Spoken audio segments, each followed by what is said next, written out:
આમાં છે ને ઉડતી નડે બધા રબર ન આમાં રહેવું પડે કાવ ઉપર અહીંયા આમ આમ કરવા દે ને ત્યાં ખુરશી ચડી જાય.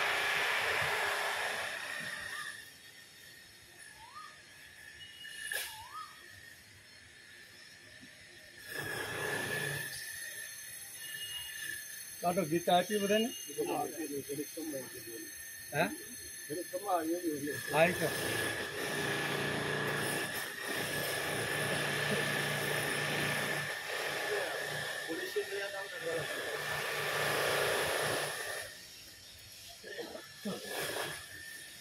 બહુ સરસ.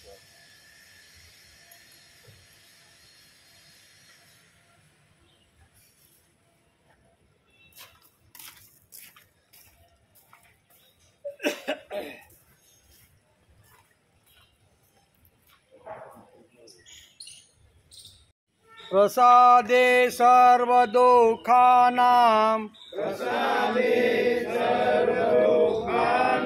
प्रसादे सर्वदुःखानां हानिरस्योपजायते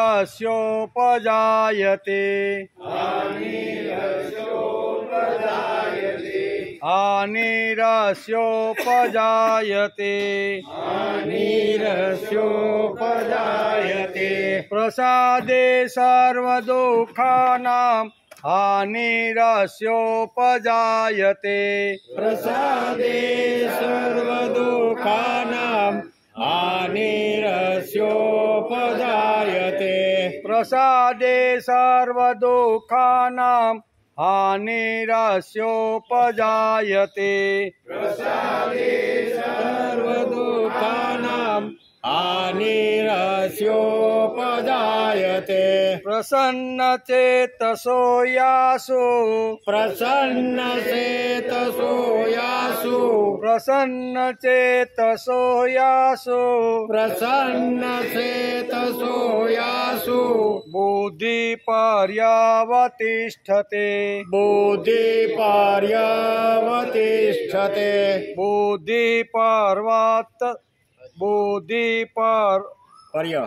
पर्यवतिष्ठते बुद्धिपर्यवतिष्ठते बुद्धिपर्यवतिष्ठते बुद्धिपर्यवतिष्ठते प्रसन्नचेतो यासु बुद्धिपर्यवतिष्ठते प्रसन्नेतसो यासु बुद्धिपर्यवतिष्ठते प्रसादे सर्वदुःखानां हानिरस्योपजायते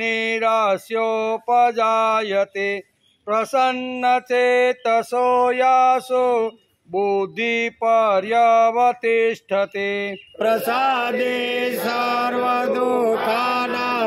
हानिरस्योपजायते प्रसन्नचेतसो यासु बुद्धिपर्यवतिष्ठते नास्ति बुद्धिरयुक्तस्य नास्ति बुद्धिरयुक्तस्य नास्ति बुद्धिरयुक्तस्य नास्ति बुद्धिरयुक्तस्य न चायुक्तस्य भावना न चायुक्तस्य भावना न चायुक्तस्य भावना न चायुक्तस्य भावना नास्ति बुद्धिरयुक्तस्य न चायुक्तस्य भावना नास्ति बुद्धिरयुक्तस्य न चायुक्तस्य भावना नास्ति बुद्धिरयुक्तस्य न चायुक्तस्य भावना नास्ति बुद्धिरयुक्तस्य न चायुक्तस्य भावना न च भावयतः शान्तिर् સાભાવયત શાંતિ ન ચાભાવયત શાંતિર ના સાભાવયત શાંતિ અશાંતસ્ય કુતં સુખમ અશાંતસ્ય કુત સુખમ અશાંતસ્ય કુત સુખમ અતસ્ય કુતમ સુખમ ન ચાભાવયત શાંતિ અશાંતસ્ય કુત સુખમ ન સાભાવયત શાંતિ અશાંતસ્ય કુત સુખમ ન ચાભાવયત શાંતિ અશાંતસ્ય કુત સુખમ ન સાભાવયત શાંતિ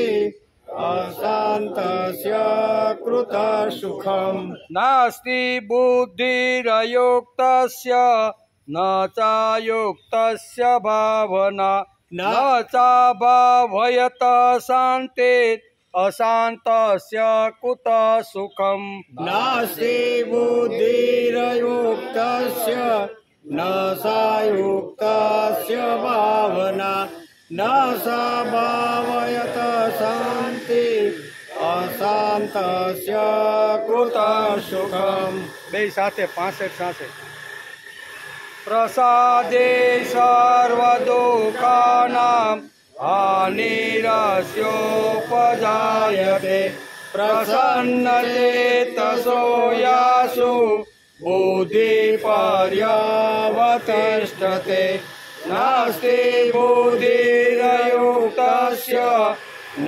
સાયુક્તસ્ય ભાવના ન સાભાવયત શાંતિ અશાંતસ્ય કૃત સુખ અશાંતસ્ય કૃત સુખમ હરિ ઓમ.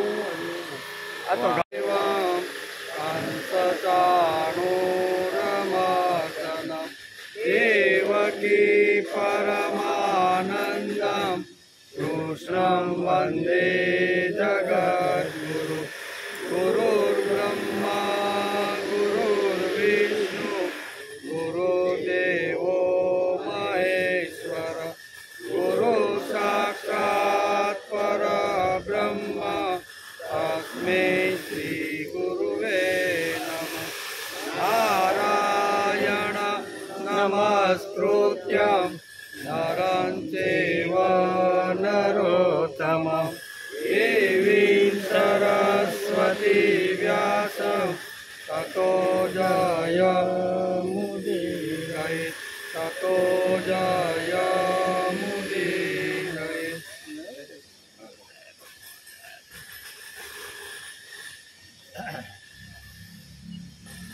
નાસ્તિ બુદ્ધિરયુક્તસ્ય ન ચાયુક્તસ્ય ભાવના ન ચાભાવયત શાંતિ અશાંતસ્ય કુત સુખમ. શ્રીમદ ભગવદ્ ગીતા ચિંતન શરૂ થયું એનો 132મો દિવસ છે. ગઈકાલે આપણે શ્રીમદ ભગવદ્ ગીતાના બીજા અધ્યાયના 66મા શ્લોકને નમસ્કાર કર્યા. અભ્યાસ કરતા હતા, થોડોક અભ્યાસ બાકી રહ્યો ત્યાં આપણે જવાનું છે. આ શ્લોક એ કર્મયોગનો વિષય છે.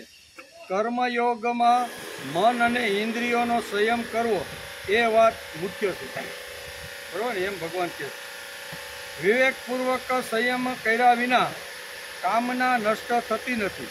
કામના નષ્ટ થયા વિના બુદ્ધિની સ્થિરતા આવતી નથી. કામના નષ્ટ ન થાય ત્યાં સુધી બુદ્ધિની સ્થિરતા આવતી નથી. પછી ભગવાન આગળ કહે છે, આથી કર્મયોગી સાધકે પહેલાં મન અને પછી ઇન્દ્રિયોનો સંયમ કરવો જોઈએ. મનનો સંયમ કરવો અને પછી ઇન્દ્રિયોનો સંયમ કરવો જોઈએ.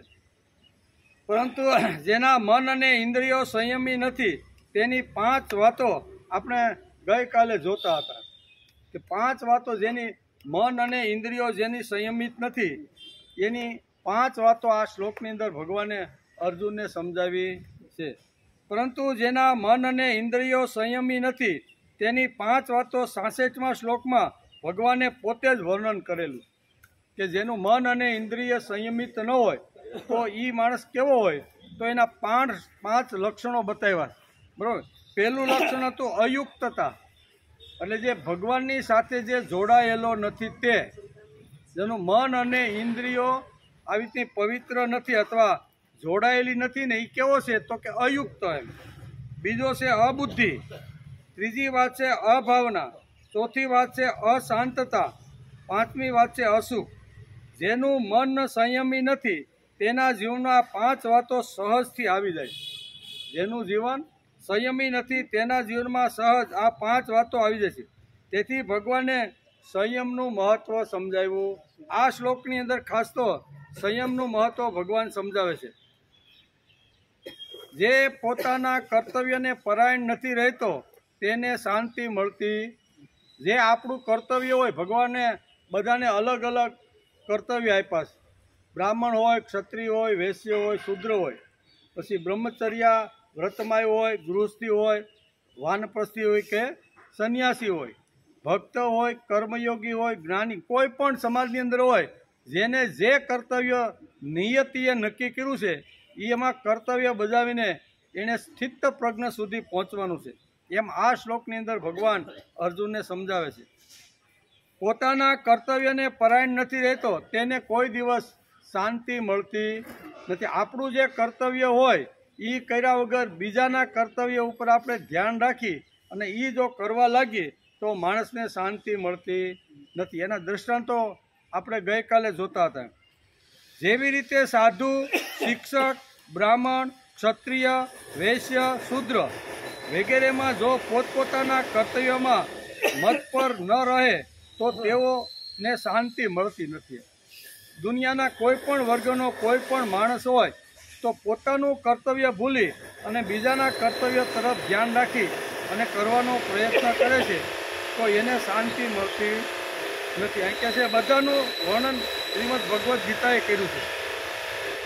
સાધુ હોય તો સાધુ એટલે સરળ વૃત્તિના માણસનું કર્તવ્ય કેવું હોય તો એ એણે પોતે બજાવી લેવું જોઈએ.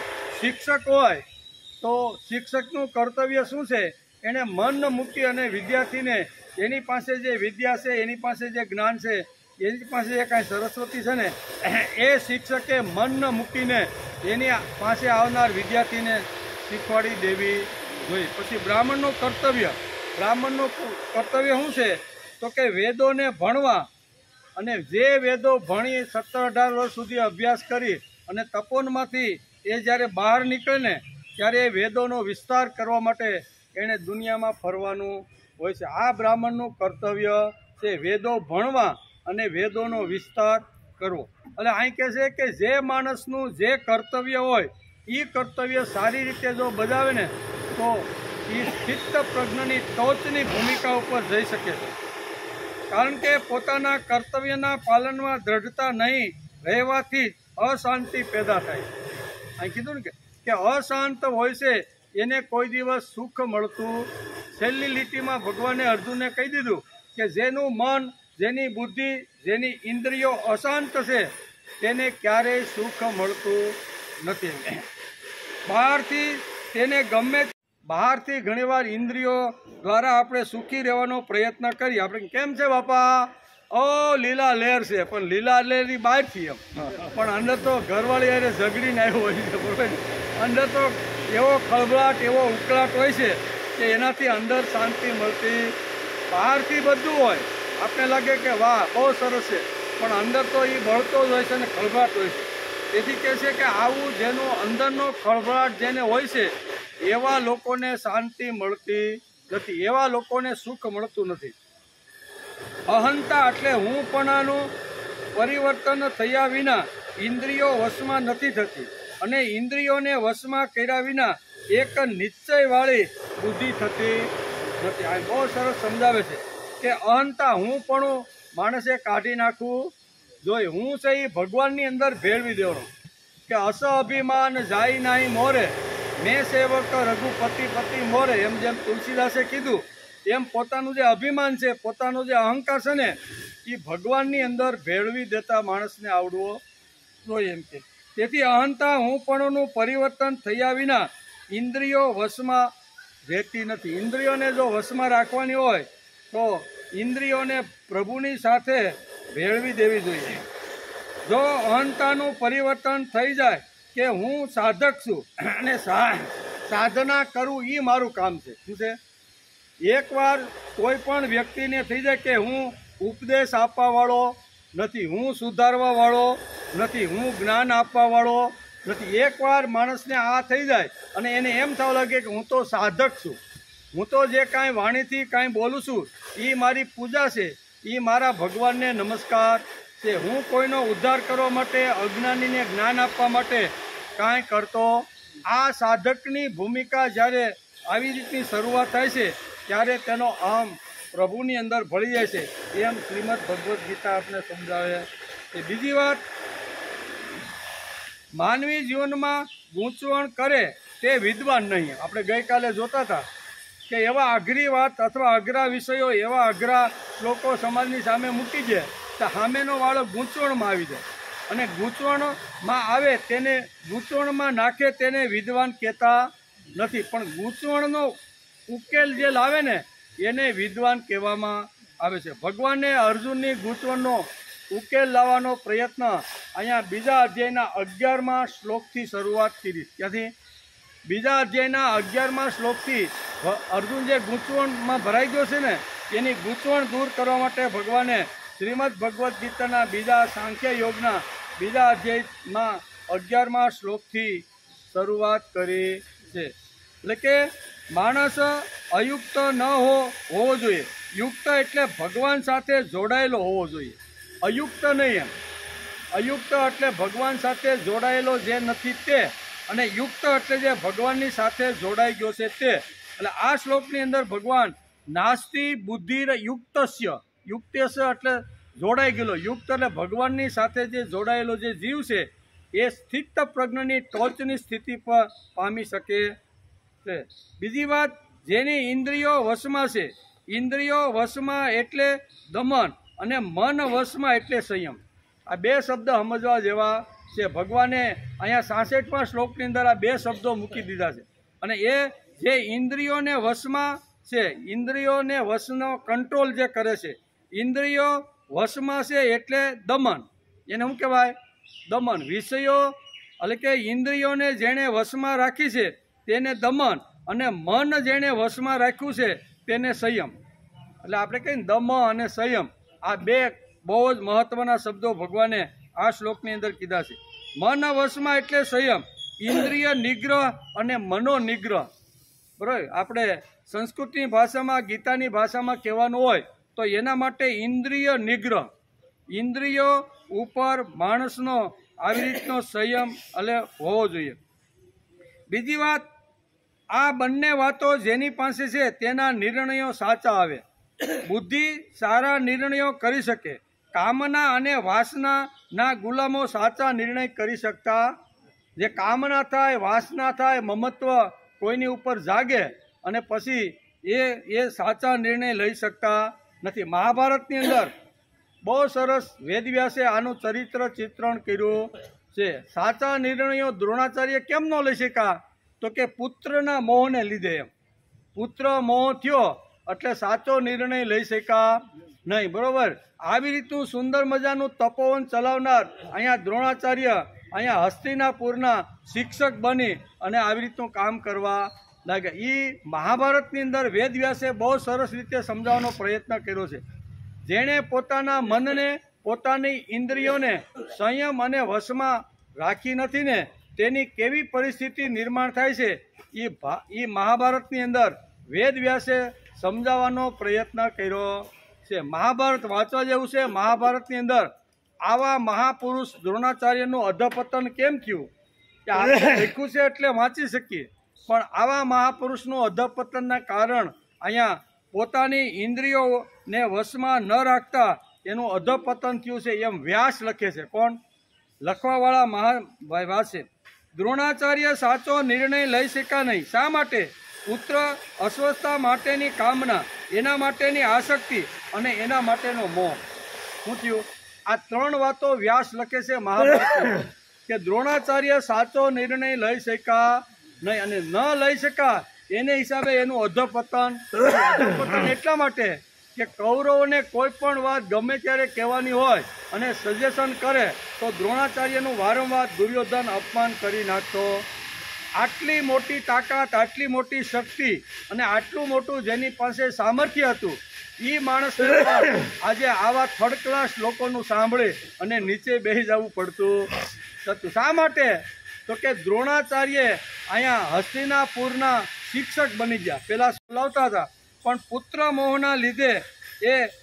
મોહના લીધે એમને આ પરિસ્થિતિ આખી નિર્ણય જો લીધો હોત કે કાંઈ વાંધો નહીં, આ પરિસ્થિતિ આવી છે, એ પરિસ્થિતિ આવતીકાલે ચાલી જશે, પણ તાત્કાલિક આવી રીતનો નિર્ણય લઈ અને દ્રુપદ પાસે માગવા માટે ગયા છે. બરાબર ને? આવું મહાભારતની અંદર વર્ણન છે. કારણ કે દ્રુપદ અને દ્રોણાચાર્ય એક ગુરુના બંને શિષ્ય હતા અને બંને સારા રીતે અભ્યાસ 17-18 વર્ષ સુધી ગુરુને ત્યાં અભ્યાસ કર્યો અને બેયને પાકી દોસ્તી થઈ ગઈ. દ્રુપદ રાજા અને એ રાજાનો તો યુવરાજ હતો. દ્રુપદ અને દ્રોણાચાર્યને સારામાં સારી દોસ્તી થાય અને પછી બંને તપોવન છોડતી વખતે એકાબીજાને કોલ આપ્યા. દ્રુપદે કીધું, હું રાજકુમાર છું, મારા બાપા રાજા છે, વહેલા મોડું મને આ ગાદી મળવાની છે, તેથી મને આ ગાદી જ્યારે મળશે ને ત્યારે એમાંથી અડધું રાજ્ય હું તને આપીશ. કોણે કીધું? દ્રુપદે આવી રીતનું વચન દ્રોણાચાર્યને બંને પાકા મિત્ર થઈ ગયા પછી તપોવનમાંથી છૂટા પડતા આવી રીતનું આપ્યું અને બંને આવ્યા. દ્રુપદ રાજા બની ગયો અને અહીંયા સ્વતંત્ર આવી રીતનો આશ્રમ અહીંયા દ્રોણાચાર્ય શરૂ કરી દીધો. નાની એવી ઝૂંપડી બાંધી સુંદર મજાનું નાનું એવું તપોવન કર્યું અને તપોવનની અંદર વિદ્યાર્થીઓને ભણાવવા લાગ્યા. બરાબર? એવું વર્ણન છે કે ત્યાર પછી એક ઘટના બને છે કે દ્રોણાચાર્ય જે વખતે પોતાની ઝૂંપડીની અંદર આવે છે અને એ વખતે અસ્વસ્થતામાં નાનો 2-4 વર્ષનો હશે અને એ વખતે દૂધ માટે કકળાટ કરે છે. કૃપીને કહે છે કે કોઈ પણ હિસાબે તમે મને દૂધ આપો. આવું શું કહેવાય, આવું વેન કરીને બેસી ગયો છે.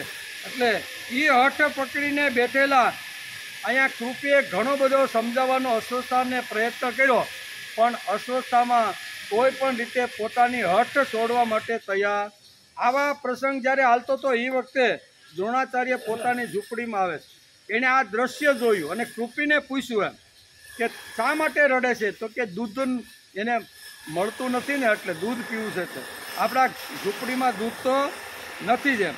અને એ વખતે અહીંયા દ્રોણાચાર્ય બહુ એકદમ કહે છે કે હું કોઈ પણ પ્રકારની ફી લીધા વગર ઘણા બધા છોકરાઓને તપોવનની અંદર હું શસ્ત્ર અને શાસ્ત્રની વિદ્યા શીખવાડું છું.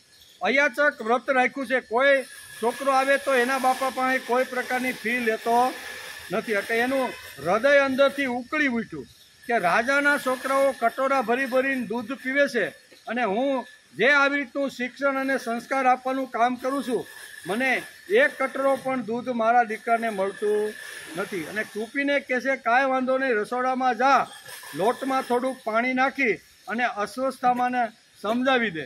અને આ ઘટના દ્રોણાચાર્યથી જોવાની નહીં. એણે વિચાર કર્યો કે આ ઝૂંપડીને વૈભવ સમજી અને મેં મારું આવી રીતનું જીવનની શરૂઆત કરી છે. અયાચક વ્રત રાખીને ઘણા બધા છોકરાને ફ્રી પાસમાં તપોવનમાં ભણાવું છું.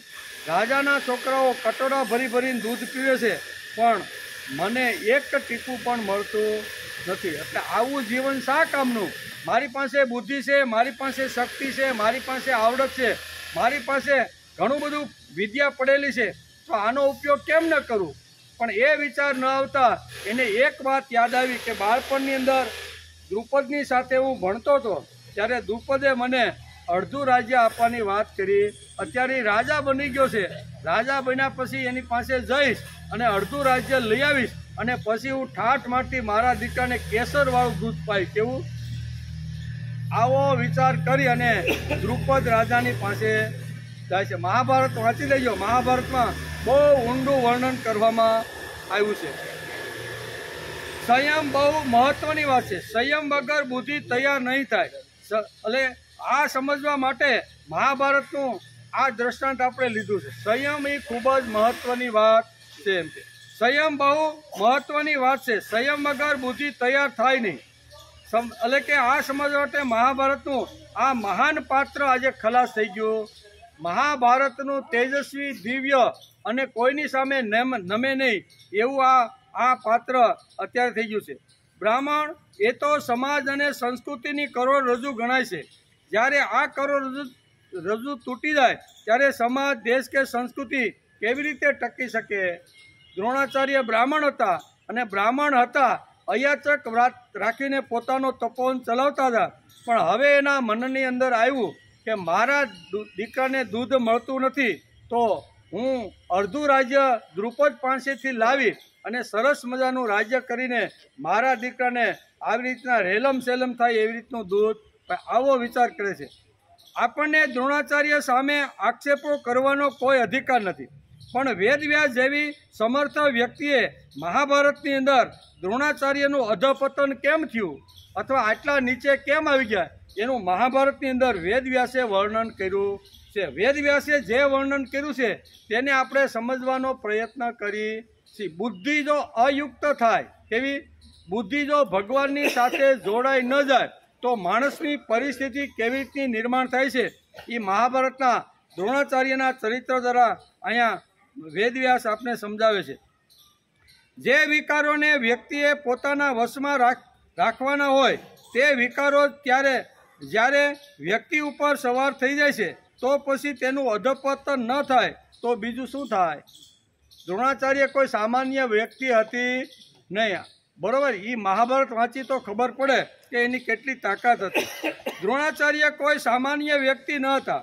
એ ભરદ્વાજ પુત્ર, ઉચ્ચ કુળમાં જન્મેલા ભવ્ય અને દિવ્ય અને તેજસ્વી વ્યક્તિ હતી. આવી રીતની વ્યક્તિ હતી. એમ કે તેમની બુદ્ધિ મતા ઉત્કૃષ્ટ હતી. તેમણે શાસ્ત્રોનો અને શસ્ત્રોનો ઊંડો અભ્યાસ કર્યો હતો. રાજકુમાર દ્રુપદ પણ એમની સાથે જ ભણતા હતા. બંને જ એક જ ગુરુના બંને શિષ્યો હતા અને 17-18 વર્ષ સુધી દ્રુપદ અને દ્રોણાચાર્ય એક જ ગુરુના તપોવનમાં રહી અને બંને અભ્યાસ કરતા. વ્યક્તિ પણ સાચો નિર્ણય લઈ શક્યા નહીં. હું અહીં ગીતા કહે છે ને કે જેની બુદ્ધિ સંયમિત નથી અથવા જેની બુદ્ધિ કંટ્રોલમાં નથી ને એના નિર્ણયો પણ સાચા હોતા નથી. અહીંયા જે નિર્ણય એને લેવો જોઈતો હતો ને એ નિર્ણય ન લેતા એનું મન ક્યાં ગયું? દ્રુપદ રાજાના રાજ્ય તરફ ગયું કે એની પાસે જાઓ, અડધું રાજ્ય લઈ આવું. છૂટા પડતી વખતે મને એણે વચન આપ્યું હતું કે હું રાજા બનીશ તો અડધું રાજ્ય હું તને આપીશ. તેથી આવા દિવ્ય અને ભવ્ય વ્યક્તિ પણ સાચો નિર્ણય લઈ શક્યા નહીં. પુત્ર મોહને લીધે તેની તેજસ્વીતા ખલાસ થઈ ગઈ. પુત્ર મોહ કેવો? અસ્વસ્થતા પ્રત્યેનો એટલો બધો મોહ લાગ્યો કે અહીંયા રાજકુમારો કટોરા ભરીને કેસરના દૂધ પીવે છે અને મારા દીકરાને લોટમાં પાણી નાખી અને દૂધ પીવું પડે. આ જે અકળામણ છે, આ જે અંદરથી જે છે ને એ સહન ન થઈ. દ્રોણ પરિણા અને તેમણે સંસારની શરૂઆત કરી. જ્વલંત બુદ્ધિ મતા ધરાવતા દ્રોણાચાર્ય કંગાલિતને પોતાએ અપનાવેલી ગરીબાઈને જ વૈભવ માની ગૃહસ્થાશ્રમની શરૂઆત કરી. બંને જ્યારે દ્રુપદ અને અહીંયા દ્રોણાચાર્ય તપોવનમાંથી છૂટા પડ્યા, એક રાજા બન્યો અને આમણે કૃપી સાથે લગ્ન કરી અને ગૃહસ્થાશ્રમની શરૂઆત કરી. પોતાની ઝૂંપડીને વૈભવ માની પારકાને વેચેલું મૃત જીવન ન જીવવાની પ્રતિજ્ઞા લઈ બાળકોને ભણાવવા લાગ્યા. અયાચક વ્રત રાખી દુનિયામાં કોઈની પાસે માગીશ નહીં અને મારી પાસે શસ્ત્ર અને શાસ્ત્રની જે વિદ્યા હું ભણ્યો છું ને એ વિદ્યા આવનાર દરેક બાળકને મારે ભણાય. આવું વ્રત લીધું, અયાચક વ્રત લીધું. ઝૂંપડીને વૈભવ સમજી અને જીવન જીવવાનો શરૂઆત કરી. કૃપી સાથે લગ્ન કર્યા. આમ પોતાનો સંસાર શરૂ થયો. આમ પોતાના ગૃહસ્થ જીવનની શરૂઆત કરી. પોતાની ઝૂંપડીને વૈભવ માની પારકાને વેચેલું મૃત જીવન ન જીવવાની તેને પ્રતિજ્ઞા. મને જે બુદ્ધિ આપી છે, મને જે આવડત આપી છે, મને જે કલા આપી છે, મને જે કાંઈ કર્તૃત્વ શક્તિ આપી છે એ કોઈને વેચીને એની પાસેથી ધન ક્યારેય હું કમાવીશ નહીં તો ધન કમાવે એવી જબરજસ્ત બુદ્ધિ એની પાસે હતી. પણ એને પ્રતિજ્ઞા લીધી કે મારી બુદ્ધિનો વેપાર હું કરીશ નહીંતર આજે સામાન્ય હવે 3rd ક્લાસનો માણસ કથા કરવા જાય તો એને લાખો રૂપિયા મળે કે ન મળે? તો આના કરતાં 1000 ગણી તાકાત દ્રોણાચાર્ય પાસે હતી, બરાબર. પણ એણે એક પ્રતિજ્ઞા લીધી કે હું કોઈ દિવસ ભગવાન ભાગવત કે આવી રીતના તેજસ્વી ને દિવ્ય વિચારો વહેંચી અને એમાંથી હું કોઈ દી રોજી રોટી કમાઈશ ને આવું વ્રત લઈ નાનું એવું તપોવન શરૂ કર્યું અને એની અંદર જે આવનાર વિદ્યાર્થી હતા એને ભણાવવાની શરૂઆત, અભ્યાસ કરાવવાની શરૂઆત કરી દીધી. તેમણે પોતાનો એક સ્વતંત્ર આશ્રમ સ્થાપ્યો અને જ્ઞાનદાન કરી સાદાઈથી પોતાનો ગૃહસ્થાશ્રમ શરૂ, સાદાઈથી એકદમ simple living and high thinking, અંગ્રેજીમાં કહે છે ને કે simple living and high thinking, એટલે વિચારો હંમેશા માણસના સારા હોવા જોઈએ અને જીવન સાદું હોવું જોઈએ. અને સાદું જીવન જીવી અને ઉચ્ચ વિચારો સાથે દ્રોણાચાર્ય નાનું એવું તપોવન કરી અને પોતે આ જીવન વિતાવવા લાગ્યા. આવા દ્રોણાચાર્ય જેવી વિભૂતિનું પતન કેવી રીતે થયું તે સમજાવવા જેવી વાત છે. વેદવ્યાસે મહાભારતની અંદર અહીંયા દ્રોણાચાર્યનું પતન કેવી રીતનું થયું એનો અહીંયા સુંદર મજાનો એનો આખો ચરિત્ર લખ્યું છે. એમ કે ગરીબીમાં જીવન વિતાવતા એના આદર્શોમાંથી વિકારો કદાચ ચલાયમાન કરી શક્યા ન હોય, પણ પુત્ર મોહમાં દ્રોણાચાર્ય સાચો નિર્ણય લઈ શક્યા. શ્રીમદ ભગવદ્ ગીતા 66માં શ્લોકમાં કહે છે કે જેણે મન અને ઇન્દ્રિયોને જેણે કંટ્રોલમાં રાખી નથી, મન અને ઇન્દ્રિયો જેણે પ્રભુને આપી નથી, એ સાચો નિર્ણય ક્યારે લઈ શકતા નથી. આ મહાભારતનું આવું તેજસ્વી, દિવ્ય અને ભવ્ય જે ચરિત્ર છે એ ખલાસ કેમ થયું ભાઈ? બરોબર, ગમે તેવા ખડકલા દુર્યોધનના મેણા ટોણા ખાવા પીડ્યા. જ્યારે જ્યારે જરૂર પડતી ત્યારે દ્રોણાચાર્ય ઊભા થઈને સલાહ આપતા ત્યારે દુર્યોધન કે બેસ બેસ, તમે તો અમારી અહીંયા અમારા શિક્ષક છો, અમારા આશ્રિત છો, અમે જેટલું ધન આપી, જેટલો પગાર આપીને એ પગાર ઉપર તમે જીવવાવાળો છો, તમને રાજનીતિની ખબર પડે. આમ કરી અને દ્રોણાચાર્યને ઘણીવાર આવી રીતનું બેસી જવું પડતું. આટલું મોટું ચરિત્ર, આવું ભવ્ય ચરિત્ર, આવી રીતનું અધપતન કેમ થયું તે મહાભારતની અંદર વ્યાસે બહુ સરસ રીતે ચિત્રણ કર્યું છે કે જેણે મન અને ઇન્દ્રિયોનો સંયમ જેણે જાળવ્યો નથી, બરાબર, અને ઉતાવળમાં આવીને ખોટો ઘણીવાર નિર્ણય લેવાઈ જાય છે, ત્યારે માણસનું કેવી રીતનું અધપતન થાય છે એ સમજાવવાનો પ્રયત્ન કર્યો છે. પોતાની ઝૂંપડીને વૈભવમાંની પારકાને વેચેલું મૃત જીવન હું જીવવા માગતો નથી. ગરીબીમાં જીવન વિતાવતા એના આદર્શમાંથી વિકારો કદાચ ચલાયમાન કરી શક્યા ન હોત, પણ પુત્ર મોહને હિસાબે, કેવા પુત્રના મોહને હિસાબે આજે એ પોતાનું આવી રીતનું સરસ મજાનું છોડી અને ચાલે. એટલે કે ગરીબીમાં જ પુત્ર પ્રેમના જગતવ્યાપી કોમળ બંધનો અગ્નિ જેવા તેજસ્વી દ્રોણને પણ પાસમાં જકડી રેખા. અગ્નિ જેવા તેજસ્વી હતા. કોણ? દ્રોણાચાર્ય એટલે અગ્નિ જેવા તેજસ્વી, જેને શસ્ત્ર અને શાસ્ત્ર બંને પ્રકારની વિદ્યા એમણે ગુરુની પાસેથી લીધેલી. એની સામે કોઈ ઊંચી આંખ કરીને જોઈ શકતા નહોતા, પણ પુત્ર મોહને હિસાબે એણે આ ઘણું બધું સ્વીકારવાનો પ્રયત્ન કર્યો. શ્રી ગીતાકાર ભગવાન શ્રી કૃષ્ણ કહે છે કે જેના મન અને ઇન્દ્રિયો સંયમિત નથી તેવા જ્ઞાની વિદ્યમાન પુરુષને પણ પોતાના પવિત્ર માર્ગથી હટાવી દે છે.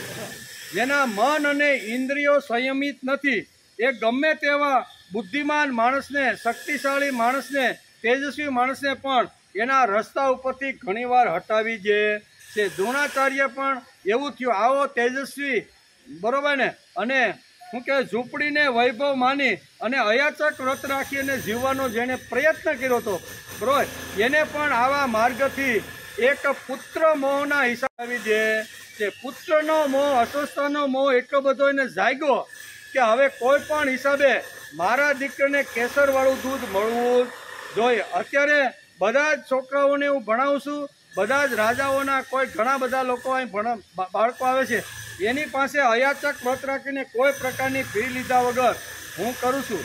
એમના દીકરા કટોરા ભરી ભરીને દૂધ પીવે છે અને મારા અસ્વસ્થતામાંને આ દૂધ મળતું નથી. તેથી અહીં કહે છે કે સંયમિત નથી તેવા જ્ઞાની વિદ્યમાન પુરુષને પણ પોતાના પવિત્ર માર્ગથી હટાવી દે.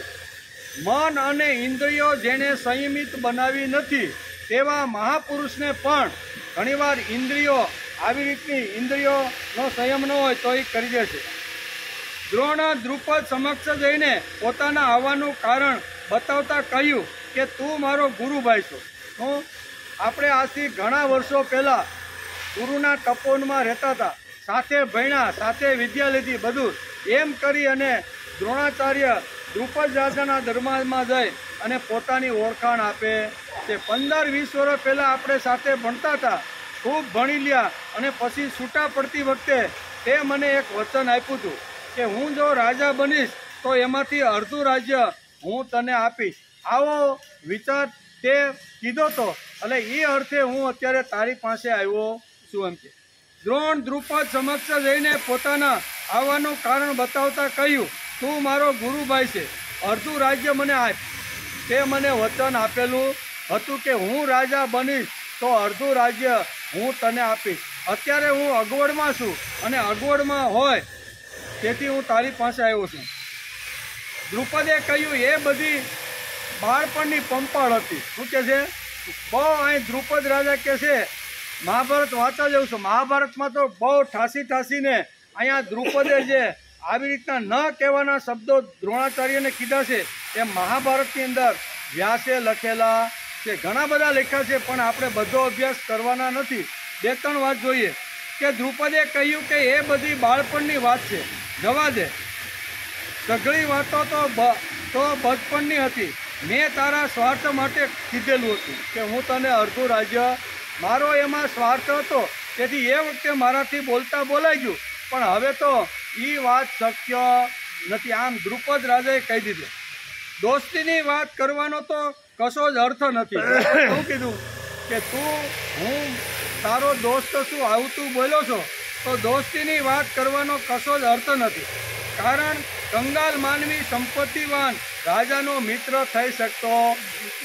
આવા ભયંકર શબ્દ અત્યારે દ્રુપદ રાજા દ્રોણને કહે છે કે જે કંગાલ હોય, જે નિર્ધન હોય, જેની પાસે કશું ધન નથી ને એવો નિર્ધન માણસ કોઈ દી ધનવાન માણસનો મિત્ર બની શકતો નથી. હવે આ નીતિની દ્રોણાચાર્યને ખબર નહોતી.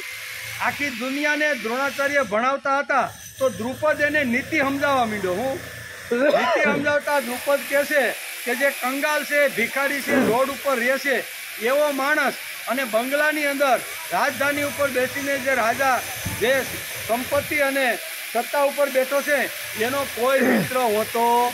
તું કાંઈ મારો મિત્ર નથી ને હું તારો મિત્ર. આવું જબરજસ્ત અપમાન દ્રુપદ રાજા અત્યારે દ્રોણાચાર્યને કહે છે.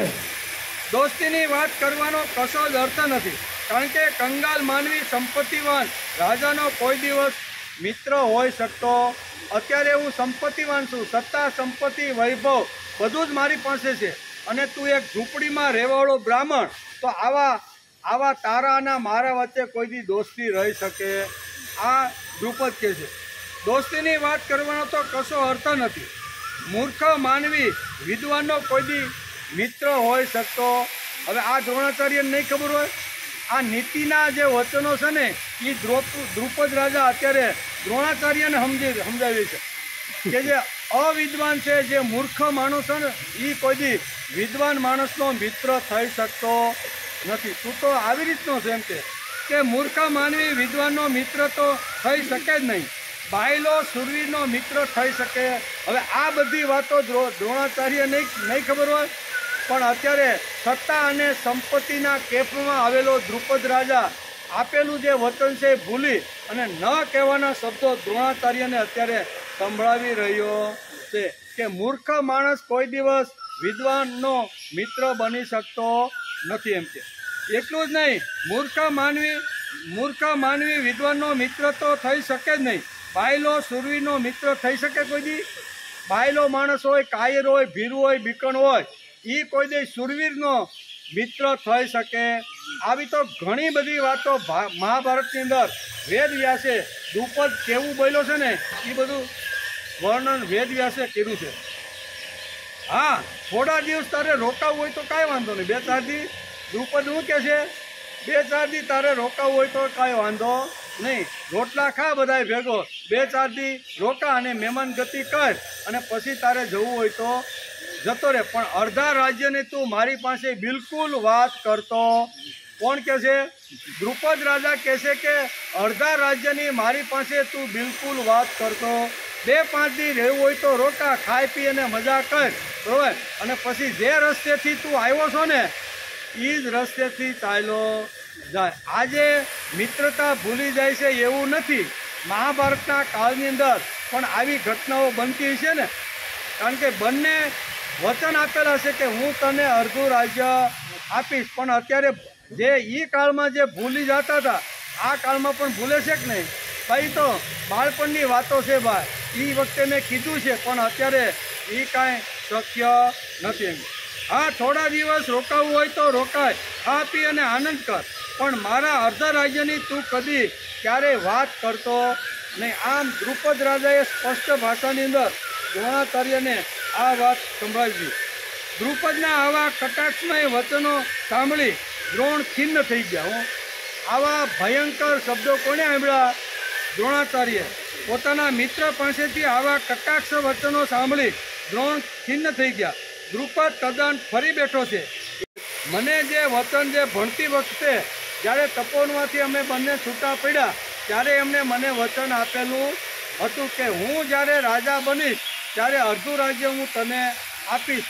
જે યુવાનીની અંદર વિદ્યાર્થી અવસ્થામાં જે વચન આપ્યું હતું તે અત્યારે રાજા દ્રુપદ એકદમ ભૂલી ગયો કે આવો મનની અંદર વિચાર. આમ દુભાયેલા દ્રોણાચાર્ય દ્રુપદ પાસેથી તેનું રાજ્ય છીનવી લેવાનો નિર્ધાર કરીને નીકળ્યો. ભલે તું અત્યારે મને ગમે તેવા શબ્દ કીધા, પણ એકવાર તારું રાજ્ય હું મારા હાથની અંદર લઈ લઈશ. આમ નક્કી કરી અને તારું રાજ્ય હું એક દિવસ 100% એક દિવસ તારું રાજ્ય હું, આવો નિર્ધાર કરી દ્રુપદની નગરી છોડી અને અહીં કહે છે નીકળ્યા. લેવાનો નિર્ધાર કરી હસ્તિનાપુર આવ્યા. હસ્તિનાપુરમાં આવી ગયા અને હસ્તિનાપુર આવ્યા પછી અહીંયા પિતામહ ભીષ્મ ખૂબ જ હોશિયાર માણસ. કેવા? એ જ્યારે એને શું કહેવાય કૃપાચાર્ય એના બધા પાંડવોને કૌરવોને 105ને ભણાવતા હતા ત્યારે એને સંતોષ થયો નહીં કે આ બ્રાહ્મણ આ રાજકુમારને કાંઈ શું શીખવી શકીએ. એના કરતાં કોઈ તેજસ્વી કોઈ પુરુષ જો મળી જાય તો આપણા 105 છોકરાઓને સારામાં સારી વિદ્યા. તેથી એની શોધની અંદર પિતામહ ભીષ્મ હતા. કૃપાચાર્ય તો એને ભણાવતા હતા, પણ આ કૃપાથી ઉછરેલો છે. કેવો? કૃપાચાર્ય કેવા હતા? કૃપાથી ઉછરેલો માણસ સારી રીતે હસ્તિનાપુરના રાજકુમારોને સારી વિદ્યા કે શિક્ષણ આપી શકે ને એ પિતામહ ભીષ્મ જાણતા હતા. તેથી એ એવા શોધની એવા કોઈ વિદ્વાન પુરુષની શોધની અંદર હતા કે અમારા 105 છોકરાને સારી રીતે શિક્ષણ અને સંસ્કાર આપે. હવે ઘટના પણ આ જ બની. દ્રુપદ પાસેથી જ્યારે દ્રોણાચાર્ય નીકળ્યા મનની અંદર મક્કમ નિર્ધાર કર્યો કે એક દિવસ દ્રુપદની સંપૂર્ણ રાજગાદી સંપૂર્ણ રાજ્ય હું મારા કબજામાં લઈ લઈશ. એમ કરી નિર્ધાર કરી અને દ્રુપદની નગરીમાંથી બહાર નીકળ્યા અને આવ્યા હસ્તિનાપુર. હસ્તિનાપુરમાં આવ્યા. અહીંયા પિતામહ ભીષ્મ તો હારા માણસની શોધની અંદર હતા. કોઈ વિદ્વાન, કોઈ જ્ઞાની, કોઈ શસ્ત્ર, અમારા છોકરાને શસ્ત્ર અને શાસ્ત્ર શીખવાડી શકે ને એવો કોઈ જો મળી જાય ને તો એના માટેની ચારે બાજુ શોધખોળ પિતામહ ભીષ્મ કરતા હતા. અને કારણ કે કૃપા અને કૃપી સંતનું રાજા જ્યારે જંગલની અંદર જ્યારે ફરવા માટે ગયા ત્યારે નાના નાના એ બે બાળકો હતા, રડતા હતા, એટલે એને ઉપાડ્યા અને હસ્તિનાપુરમાં લાવ્યા. એટલે બીજાની કૃપાથી ઊભા થયેલા આ કૃપાચાર્ય કોઈ દિવસ આવું શિક્ષણ આપી શકે ને એ પિતામહ ભીષ્મને ખબર હતી. તેથી આ શોધમાં હતા ને એમાં ઘટના આ બની કે હસ્તિનાપુર અત્યારે દ્રોણાચાર્ય દ્રુપદની નગરી છોડીને હસ્તિનાપુર આવી ગયા. હસ્તિનાપુર આવ્યા.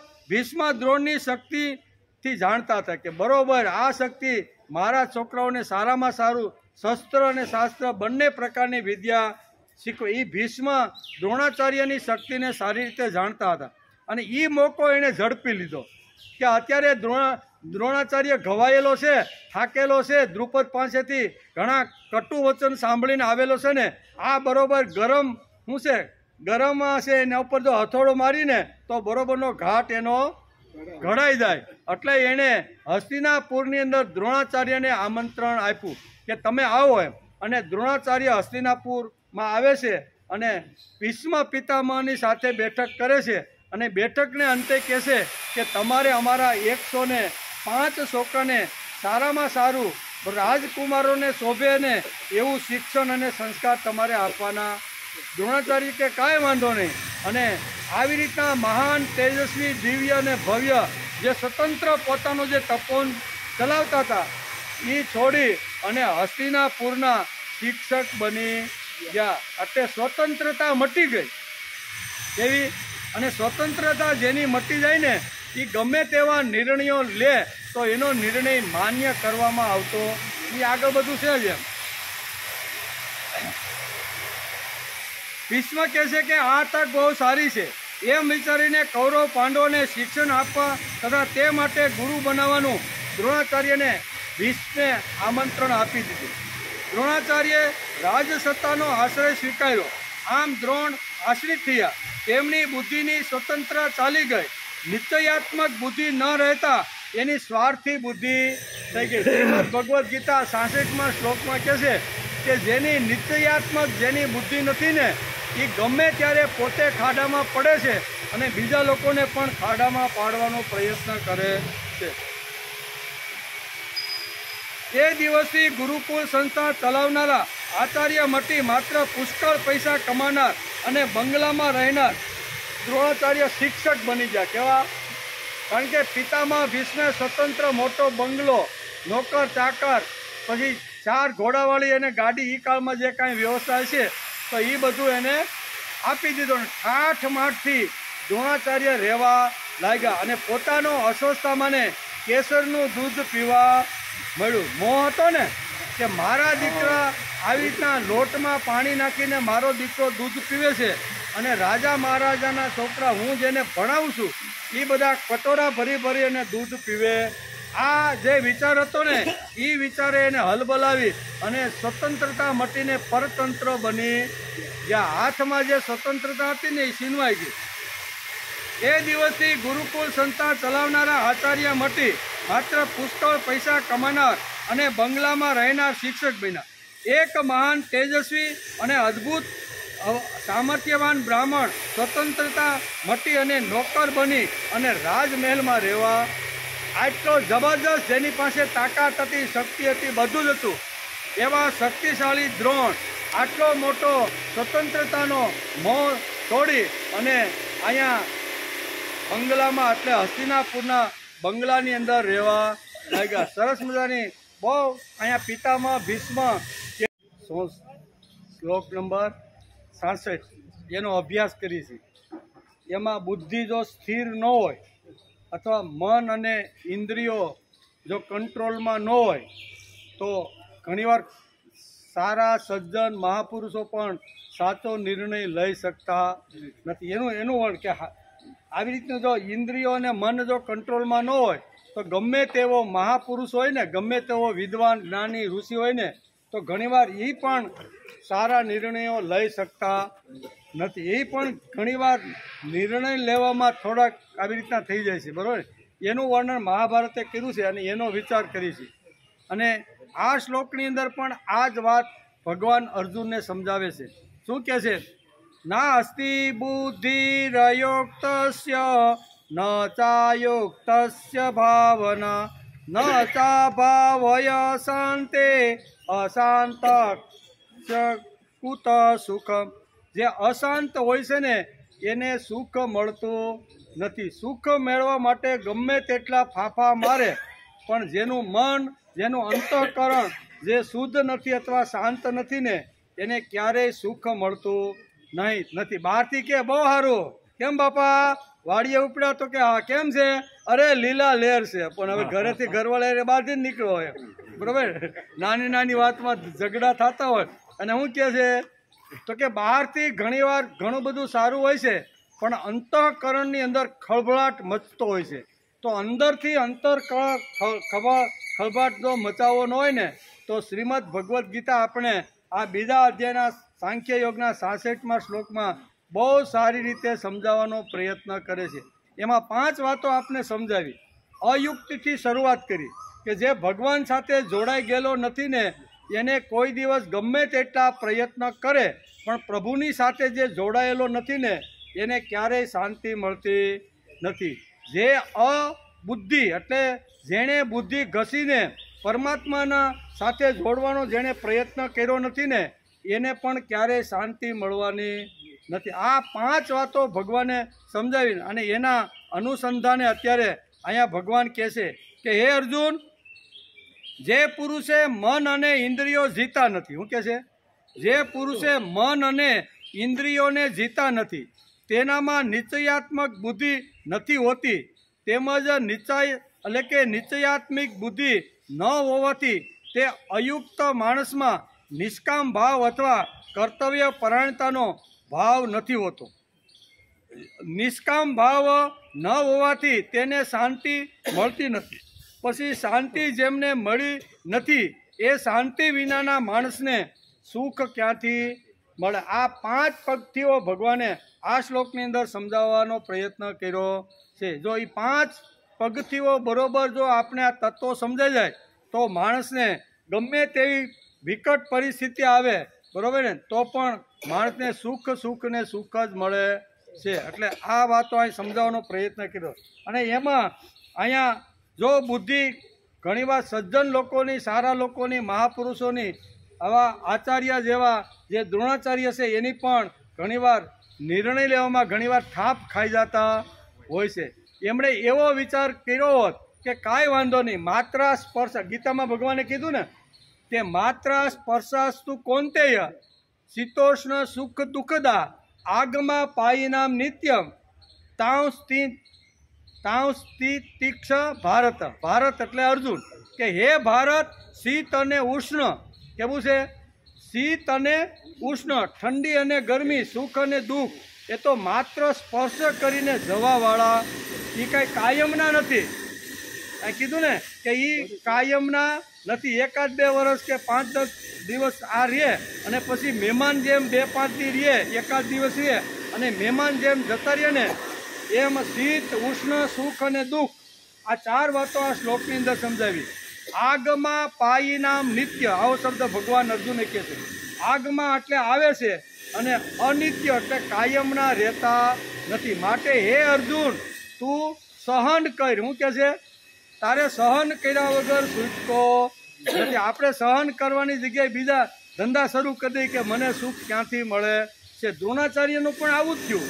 થોડાક દિવસ કદાચ જો રાહ જોઈ હોત અને અસ્વસ્થતામાં પ્રત્યેનો એનો પ્રેમ એટલે આવી રીતનો મોહ ન થયો ને તો ભગવાન આ મહાભારતમાં વેદવ્યાસ લખે છે કે થોડા દિવસ જો થોડીક શાંતિ રાખી હોત તો દ્રોણને આવી સ્થિતિમાં જીવવાનો વારો આવે નહીં. એટલે અહીંયા દ્રોણાચાર્યનું આવા મહાપુરુષનું અધપતન કેમ થયું? તો એક નાનકડો પુત્ર મોહ થયો અને પુત્ર મોહના હિસાબે એણે આખું પોતાનું જે સ્વતંત્રતા હતી ગુમાવી અને પરતંત્ર હસ્તિનાપુરના શિક્ષક બની ગયા, એમ કે છે. દ્રોણાચાર્ય રાજ્ય સત્તાનો આશ્રય સ્વીકાર્યો, આમ દ્રોણ આશ્રિત થયા. તેમની બુદ્ધિની સ્વતંત્રતા ચાલી ગઈ અને નિશ્ચયાત્મક બુદ્ધિ ન રહેતા સ્વાર્થ બુદ્ધિ થઈ ગઈ. આ શ્લોકમાં લખ્યું ને કે જેની નિશ્ચયાત્મક બુદ્ધિ જેની નથી ને એનો નિર્ણય કોઈ દી સાચો હોતો નથી. સ્વાર્થી બુદ્ધિ જે હોય છે એનો નિર્ણય કોઈ દી સાચો હોતો નથી. એ દિવસથી ગુરુકુળ સંસ્થા ચલાવનારા આચાર્ય મટી માત્ર પુષ્કળ પૈસા કમાનાર અને બંગલામાં રહેનાર દ્રોણાચાર્ય શિક્ષક બની ગયા. શું થયું? પુષ્કળ પૈસા. હવે હસ્તિનાપુરમાં કાંઈ પૈસાનો તૂટો હતો નહીં અને પિતામાં ભીષ્મે જ નક્કી કરી અને અહીંયા શિક્ષક બનાવવાનો નિર્ણય પોતે જ લીધો. એમ કે એક મહાન તેજસ્વી અને એક અદ્ભુત સામર્થ્યવાન બ્રાહ્મણ સ્વતંત્ર મટી નોકર બની ગયો અને રાજમહેલમાં રહેવા લાગ્યો. દ્રોણાચાર્યને રાજસત્તાનો આશ્રય મળ્યો. એ રીતે દ્રોણાચાર્ય બ્રાહ્મણ આચાર્ય મટીને પાંડવ કૌરવોની યુનિવર્સિટીના કુલપતિ બની ગયા. પાંડવ કૌરવોની જે યુનિવર્સિટી હતી ને એના કુલપતિ બની ગયા. કુલપતિ બને એટલે રહેવા બંગલો મળે, ફરવા ગાડી મળે, એને ઘણી બધી ફેસિલિટી મળે. યુનિવર્સિટીમાં જાઓ ને તો આજે પણ પૂછો તમે તો એને વૈભવશાળી બધી આ રીતના સાધનો એને મળતા હોય છે। અહીંયા પણ હસ્તિનાપુરના શિક્ષક બન્યા કે આવા એક શિક્ષક બન્યા પછી જબરજસ્ત વૈભવ એના પગની અંદર આળોટવા, બંગલો મળ્યો, ગાડી મળી, નોકર ચાકર મળ્યા, સરસ મજાના કેસરવાળું પોતાના દીકરાને દૂધ મળવા લાગ્યું। આ બધો વૈભવ એના પગમાં આવીને રહ્યો, પણ સ્વતંત્રતા મટી ગઈ। ગમે ત્યારે હસ્તિનાપુરમાં કોઈ ઘટના બને અને કોઈ પણ જો નિર્ણય લેવાના હોય અને ખોટો નિર્ણય જો દુર્યોધન લેતો હોય તો એ વખતે દ્રોણાચાર્ય અટકાવવાનો પ્રયત્ન કરે છે। અને એ વખતે દ્રોણાચાર્યને દુર્યોધન મોઢા ઉપર કહે છે કે તું તો અમારો નોકર છો, બરોબર, રાજનીતિમાં તને ખબર પડે, આવા તુકારા ભર્યાને ન સહન થાય ને એવા શબ્દો દ્રોણાચાર્ય પાનને સાંભળવા પડ્યા। શા માટે? એકવાર માણસની સ્વતંત્રતા હણાઈ જાય અને પરતંત્ર કોઈનો ગુલામ, કોઈનો દાસ, કોઈનો નોકર બની જાય તો એ કાંઈ બોલી શકતા નથી એમ કે કે આચાર્ય હલકે દ્રોણાચાર્યના સામર્થ્ય વિશે બે મત હોઈ ન શકે, પણ દ્રોણાચાર્ય સાચો નિર્ણય લઈ શક્યા નહીં। જે વખતે એને નિર્ણય લેવાનો હતો કાંઈ વાંધો નહીં, એ દિન ભી બીત જાય, મારા દીકરાને કદાચ આજે દૂધ મળતું નથી પણ 5-25 દિવસ કે મહિના 2 મહિના પછી મારી સ્થિતિ પણ સારી જાય, આ પણ જતું રહેશે, દુઃખ પણ જતું રહેશે, અને જેમ રાજાના કુંવરને કટોરા ભરીને દૂધ મળે છે એવું મારા અસ્વસ્થતામાં મળે, આવી રાહ જોઈ શક્યા નહીં। તાત્કાલિક એને નિર્ણય લઈ લીધો કે હવે દ્રુપદ પાસે જઈ અને એણે જે વચન આપ્યું છે ને અડધું રાજ્ય હું લઈ અને બહુ મજા મસ્તી કરીને મારા દીકરાને કેસરવાળું દૂધ પાય। કહેવાનો અર્થ કે આગમાં પાઈના નિત્ય, બરોબર, શીતોષ્ણ સુખ દુઃખદા શબ્દ શ્રીમદ ભગવદ્ ગીતાએ વાંચ્યો કે આ બધા આવવા જવા વાળા છે, મહેમાન જેવા છે, મહેમાન કાયમ રહે 2 કલાક 4 કલાક 1 દિવસ કે 2 દિવસ પછી એ કંટાળ, બરોબર, અને 2 દિવસ થાય પછી ઘરવાળા કામ સીંધવા માંડે કે આલ્યો તો થેલી જરીક માર્કેટમાં શાકભાજી લઈ આવો તો, જરીક આ છોકરાને ગાડી લઈને ફેરી આવો તો તાપીના કિનારે, એટલે પછી સમજે કે નહીં કે ભાઈ હવે આ રહેવા જેવું નથી। કહેવાનો અર્થ કે મહેમાન કેટલા દિવસ, તો કે થોડા દિવસ, અને અહીંયા થોડીક જે રાહ જોવાની હતી ને એ અહીંયા વેદવ્યાસ મહાભારતમાં લખે છે કે દ્રોણાચાર્ય રાહ જોઈ શક્યા નહીં, તેથી અધપતન થયું છે। રોટલો અને મીઠું ખાઈને સ્વમાન જાળવનારા આ દુનિયામાં ઘણા બધા માણસો હોય છે, ખુશામતની ખીર ખાવા કરતાં કુમારીથી હું ખીચડી ખાઈશ આવી વૃત્તિ ન રહેતા એણે સ્વતંત્રતા મટાડી અને પરતંત્ર બની અને અહીંયા શું કહેવાય ઘી કેળા ખાવાનો શરૂઆત કરી દીધી। શક્તિ સામર્થ્યમાં તો દ્રોણાચાર્ય કદાચ વશિષ્ઠ કરતાં 2 ડગલા આગળ। મહાભારત વેદવ્યાસ લખે છે કે બંને ઋષિઓ વશિષ્ઠ અને દ્રોણાચાર્યની જો તુલના કરવામાં આવે, એની શક્તિ અને સામર્થ્યનું બેયનું જો વર્ણન કરવામાં આવે તો વશિષ્ઠ કરતાં 2 ડગલા આગળ દ્રોણાચાર્યની શક્તિ, બુદ્ધિ, તેજસ્વીતા આ બધું જે હતું ને એ વશિષ્ઠ કરતાં પણ 2 ડગલા આગળ હતો। આવું એની અંદર તેજ હતું, આવું એની અંદર સામર્થ્ય હતું, આવી એની શક્તિ હતી, પણ આજે એ બધી શક્તિ ગુલામ બનીને, દાસ બનીને હસ્તિનાપુરની આવી રીતે રાજધાનીમાં ચારે બાજુ આંટો મારવા લાગી। વશિષ્ઠ ભલે એની પાસે દ્રોણાચાર્ય કરતાં શક્તિ ઓછી હતી, પણ એ અહીંયા અયોધ્યાના કે આવી રીતના કોઈ ઈક્ષ્વાકુ વંશના કોઈ આવી રીતના શું કહેવાય દાસ બન્યા નથી, કાયમ માટે ગુરુ જ રહ્યા છે। ગમે તેવી વિકટ પરિસ્થિતિ અયોધ્યા ઉપર આવે અને એકવાર ગુરુ અહીંયા કહી દે વશિષ્ઠ કે ભાઈ આ રીતે તારે કરવાનું છે, એટલે રાજા પણ એની વાતને ઉથલાવી અથવા અપમાનિત કરી શકતો નહીં। વશિષ્ઠ કે એટલે એ પ્રમાણ, અને રાજાને ગમે તેટલું ગમતું હોય ને તો પણ એના ઉપર સંયમની લગામ રાખવી પડતી। એનો એક પ્રસંગ અહીંયા બહુ વાલ્મીકીએ બહુ સરસ રીતે વર્ણવ્યો છે। વાલ્મીકી લખે છે કે જે વખતે અહીંયા વિશ્વામિત્રને લાગ્યું કે અયોધ્યાના 2 રાજકુમારો વશિષ્ઠના તપોવનમાંથી ભણીને આવ્યા છે, પણ હજી એને ઘણી બધી વિદ્યા શીખવાડવાની બાકી છે, એને શસ્ત્ર વિદ્યા વશિષ્ઠે શીખવાડી નથી, શાસ્ત્ર બધું ભણાવ્યું પણ હજી શું કહેવાય શસ્ત્ર વિદ્યા બાકી છે। એટલે એક દિવસ અહીંયા પોતાનું તપોવન છોડી અને વિશ્વામિત્ર અયોધ્યાની અંદર આવે છે. અયોધ્યામાં આવ્યા વાલ્મીકી લખે છે કે અહીંયા વિશ્વામિત્રનું એટલું સ્વાગત, એટલી સરભરા કરીને તો એને કીધું કે તમે જે માગશો તે આપશે. મારું આંગણું પવિત્ર થયું અયોધ્યાને. આમ તમારા આવવાથી આવું બહુ સરસ થઈ ગયું. આવું બધું ખૂબ વખાણ કર્યા, ખૂબ કર્યું. તમે જે માગશો, જે અર્થથી મારી અયોધ્યામાં તમે આવ્યા છો ને, એ તમારી સંપૂર્ણ ઈચ્છા હું પૂરી કરે. આમ કરીને ઘણા બધા વચનો અહીંયા એક પછી એક વચન રાજા દશરથ આપવા લાગ્યા. ઘણા બધા વચનો આપી બેઠા અને પછી કે હળવેકથી કહેશે, બરોબર, પાદ્ય પૂજન થઈ ગયું, બેસાડવાનું આ જે કાંઈ હતું એ બધું થઈ ગયું.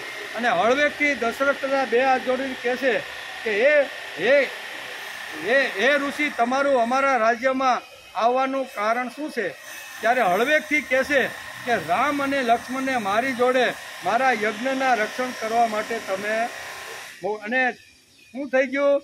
બધા ગાત્રો દશરથ રાજાના ઢીલા થઈ ગયા, બધી ધ્રુજવા લાગ્યા. એ કે હજી તો વશિષ્ઠના તપોનમાંથી તાજા જ પરણેલા આવેલા છે, બોલા તાજા જ ભણીને આવેલા છે, હજી તો ને બાણ જાણતા હાથમાં આવડતું નથી. તમારા યજ્ઞનું રક્ષણ કરવું હોય અને રાક્ષસો જો યજ્ઞ પૂરું કરવા દેતા ન હોય ને તો હું મારી આખી સેના મોકલું, જરૂર પડે તો હું આપું, પણ તમે મારા પૂર્ણા બાળકોની લઈ જવાની તમે હઠ છોડી ગયો. બહુ શું કહેવાય, વાલ્મીકીએ તો ઘણું બધું એમાં ચર્ચાઓ લખી છે. અને પછી તો હવે વશિષ્ઠનું આગમન થાય છે. આ ચર્ચામાં જોવે છે કે હવે તો વિશ્વામિત્ર એકદમ ક્રોધની અંદર આવી ગયા છે અને આ રાજા તો બાળકોને મોકલવાની ના પાડે છે. અને વિશ્વામિત્ર હઠ બાળકો મારા યજ્ઞના રક્ષણ માટે હવે જોવે છે કે હવે બાજી બગડવાની થઈ છે. અને એટલા માટે ત્યાં વશિષ્ઠ આવે છે. વશિષ્ઠ પૂછે છે કે ભાઈ શું છે? ત્યારે વિશ્વામિત્ર એમ કહે છે કે મારા યજ્ઞના રક્ષણ માટે હું આ બે બાળકોની માગણી કરવા માટે આવ્યો છું. આ દશરથ રાજાએ આવતા વેત કેટલા બધા વચનો મને આપી દીધા. મરવા માટે તૈયાર છું, સૈન્ય આપું, હું આપું, બધું. આ રાજ્ય પણ તમારું, અયોધ્યા પણ તમારી ને હું પણ તમારો. વાલ્મીકી રામાયણ વાંચી લેજો, એવા લખ્યું છે, હું પણ તમારો, રાજ્ય પણ તમારું, અયોધ્યા પણ તમારું. આ બધું કહે છે અને આવું બધું કહીને બેઠો છે. અને હવે હું એમ કહું છું કે તારા બે ત્યારે આ શું કહેવાય, આ ગમગોટા વાળવા માંડ્યો. ને એ વખતે વશિષ્ઠે દશરથ રાજાને એક જ શબ્દ કીધો કે ભાઈ આ બેને તૈયાર કરી અને વિશ્વામિત્રની સાથે મોકલી દે. એક શબ્દ પણ રાજા દશરથ બોલી શકતા નથી. શક્તિ કદાચ દ્રોણાચાર્ય કરતા વશિષ્ઠ પાસે ઓછી હતી, પણ વશિષ્ઠનું એક પણ વચનનું ઉલ્લંઘન અયોધ્યામાં એક પણ રાજાએ ક્યારેય કર્યું નથી. જ્યારે જરૂર પડે નિર્ણય લેવાનો હોય અને વશિષ્ઠ જે પ્રમાણે કહે ને એ પ્રમાણે દરેક રાજાઓ કરતા હતા. હસ્તિનાપુરમાં એથી ઉલટું થવા માંડ્યું. 1000 ગણી શક્તિ વશિષ્ઠ કરતાં દ્રોણાચાર્ય પાસે વધારે હતી. પણ અહીંયા કંઈ પણ નિર્ણય લેવાના હોય ને, કંઈ પણ આવી રીતે અંધાધૂંધી થતી હોય, દ્રૌપદીનું વસ્ત્રહરણ થતું હોય કે પાંડવો સત્તા થયા છે કે અડધું રાજ્ય તમારે એને આપી દેવું જોઈએ, એ વખતે દ્રોણાચાર્ય જે નિર્ણયને જે પ્રસ્તાવ મૂકે છે ને એ વખતે દુર્યોધન ખારો ધૂધવા જેવો થઈ જતો હતો. આટલો ફરક છે. કહેવાનો હતો કે આટલું મોટું સામર્થ્ય સ્વીકાર્યા પછી પરતંત્રતા આવી જાય છે. અને પરતંત્રતામાં માણસ કોઈ નિર્ણય સાચો હોવા છતાં નિર્ણય લઈ શકતા નથી.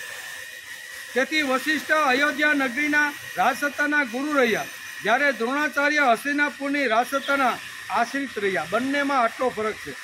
શ્રીમદ ભગવદ્ ગીતા કર્મયોગનો વિષય સમજાવે છે. કર્મયોગમાં મન અને ઇન્દ્રિયોનો સંયમ કેવી રીતે કરવો એ મુખ્ય વાત છે.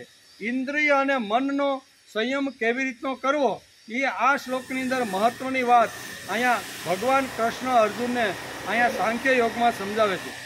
દ્રોણાચાર્ય પુત્રમાં આસક્તિ અને મમત્વના લીધે મન ઇન્દ્રિયોનો સંયમ રાખી શક્યા નહીં અને મહાભારતનું આટલું મહાન, તેજસ્વી, દિવ્ય, શક્તિશાળી, બળવાન પાત્ર આજે ખલાસ થઈ ગયું. સંયમ થોડો ઘણો રાખ્યો હોત તો આટલા મોટા પાત્રનું અધપતન થાય નહીં. કોણ લખે છે?